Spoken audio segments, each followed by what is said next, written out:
Davos'tayız. Nobel Ekonomi Ödüllü Ekonomist Philippe Aghion'la birlikteyiz. Mr. Aghion, thanks for joining our program. It's a great privilege to have us here in Davos. Yeah, great. Thanks to be with you. Great to invite me. First of all, congratulations for your Nobel Prize. How does it feel to have this prize? No, your life changes, but still you have to remain the same as you are always. I mean, I love research. That's what I like to do, and I do research on innovation and growth, and I want to keep doing my research. And so it's true that you have a lot of demands on your and so you have to manage your time, and also what you say carries more weight because you are in the press. So I tend to be a big blunderer. I have to be careful what I say because it's in the press the day after. That's what changes in your life. But it's also a big relief because it means that, we pursued this growth model with creative destruction for 38 years. And it's a seal of approval. It's a relief. It's a relief. It's that we made it. I mean, there is a lot to do there to develop, but it's a big relief. Mr. Aghion, in your first remarks, you said that the dark clouds are gathering in the world economy. What is the biggest risk right now? You see, the risk a bit is, of course, we know globalization is good for innovation-led growth. Why? Because you get a bigger market size for your innovations. You get more competition, and you innovate to escape competition. Competition, pushes innovation. And also globalization favors technology transfers. So whenever you go against globalization, it's bad. But on the other hand, there is some new globalization. You see, value chains are less driven by cost minimization, more by resilience. You want to have supply assurance of inputs. So you still have a globalization. It's not that you have no globalization. You have a re-globalization, okay? And I think for Europe, it can be a wake-up call to innovate more. Because now Europe, they realize, that if you are weak economically vis-à-vis the US and China, you have no say. And now, before it used to be military strength, but nowadays in the nowadays world, it's innovation that determines, whether you have a say or not in the world's affair. And Europe has to innovate more, and that's a big challenge. And that's the Draghi report, and that's why I work with Mario Draghi a lot. You have contributed to this Draghi report. Yes. It was a very popular report, actually, and it says that if Europe doesn't act quickly, it can turn into an industry museum. Exactly. So now we are having this tension between US and Europe. Where do you think this will evolve? Look, I'm an economist and I'm not a geopolitist. What I know is that now Europe, we have to be Churchillian. Churchill at some moment said, no. Greenland, you won't get it. You just won't get it. And we will innovate. And that's very important. And Europe has to assert itself. And when I say Europe, it's not the EU so much. It's the EU, of course, but Britain has to be with us. And Britain, France, Germany, other European countries, those who are the most willing, they have to stand. Say, we have values. Europe is democracy and freedom with no concession. We are social model. We believe also in inclusive growth, you see.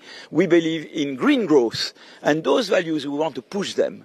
And that's what we represent. That's what we incarnate. And we will push these values. Like Churchill said, freedom, we will push freedom. We will say no to whoever is, attacking democracy and freedom. And we are in the same situation today.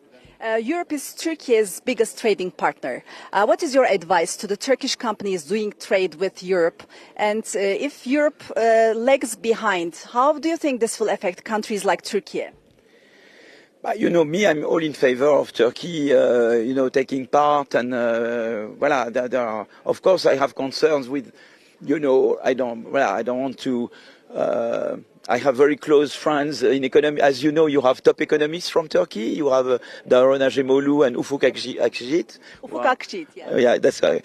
And they are, top economists. One is Nobel, and the other one I hope will be a Nobel. Oh, really? That's my hope, and I will. He's on the line, you say, for the Nobel. He's absolutely on the line, and I will fight for it. And I think there are. So you have great scientists and great thinkers from Turkey, and you have great entrepreneurs, and so you have the assets. You can make it, but you need to really embrace the 21st century and embrace those values completely as well. with other European countries who want to be at the fore, pushing for what we are. That's the thing. I think you are like Europe in Europe. You have the assets, and now it's up to you to mobilize them. So you work closely with Turkish origin economists Yes. Daron Acemoğlu and Ufuk We have a Akçiğit. joint paper together, and we talk a lot. I have several joint papers with Daron that we are finishing. With Ufuk, we have also joint projects, and we talk all the time together. Yeah.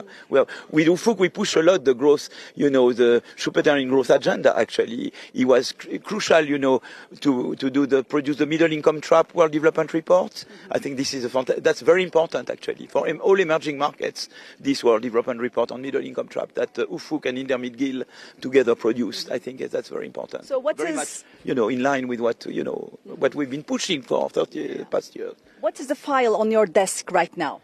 What are you working on? I'm currently working on AI, the economic and environmental impact of AI. What is the effect of AI on growth? I believe that it has enormous growth potential, but you need to have competition policy right. What is the effect on employment? There will be some job destruction, but there is a lot of scope for job creation. What kind of labor market policy you put in place to deal with that? And I look at the environment. It's true that AI uses energy, but also it can help you save energy. For example, in water management, when the systems to clean the water, to purify waters. When you use AI, you can manage to save enormous amount of energy in dealing with water purification. So that's an example, and that's one example I'm working on. But there are many other instances where AI, you have to look at the overall environmental balance of it. So I work a lot on it. I work a lot on green innovation. How you greenify your value chain, from electric car, batteries, how you do that. The mix of industrial policy and carbon tax, why the two are indispensable, because carbon tax is not enough. You also need green industrial policy. Do you think there's a bubble in AI? Look, if there is a bubble, we are still on the upstage, I think. I think we are not close to the bursting of the bubble. I believe, I may be wrong there, but I still feel that we are, Jan LeCun, left Meta, he believes in the next revolution of AI that we will implement in Europe. So I think we are still on the upside. But even if tomorrow there is a burst, it's not the end of the world, because there will be some losers and some winners, but still those who win, they will continue, and there will be newcomers. So it's not that when you had the IT bubble bursting, it was not, what was bad was the financial crisis of 2008, but that was the subprime. It was not the problem of the IT revolution. Do you see any risk of a financial crisis like 2008 in debt or in stock markets, for example? I don't see that in the near future, but I'm not good at predicting the short term. I'm more long term, I'm long term growth. I don't see that tomorrow, but it may happen from one day to another. Usually, that's my colleague Ken Rogoff is the one you should ask the question. Usually, and you've been asked. I don't know if he told you that. Usually, what you don't like is when you have over leveraging, when you have badly regulated banks. Then you can fear something like the financial crisis. If you have better bank regulation now, you have Basel III in Europe, for example. Not Basel III, but not only in Europe, but you have Basel III, and you have to some extent, we dealt with the problem of the subprime by having, regulating bank securitization practices and shadow banking. If you do those and also look carefully at the extent to which households are leveraged or firms are leveraged, if you look at those indicators more closely, I believe you can avoid the next financial crisis. Last question: what is your advice to the young people listening to you right now? Because the world is changing. Be part of the new world, and the new world. Go for innovation. Take risk. If you fail, it's no big deal. Take some risk. Innovate, but innovate in a way that will also promote, social well-being. Be also socially minded. I am for inclusive growth. You see what I mean? Create firms, grow your firms, but make sure you have social dialogue within the firm. Make sure that you enhance social soft skills and social skills within the firm. So I ask them to be very entrepreneurial, risk takers, and generous at the same time. Mr. Aghion, thank you so much for making this time. This is a great privilege for us to have you here at CNBC. Pleasure to be with you.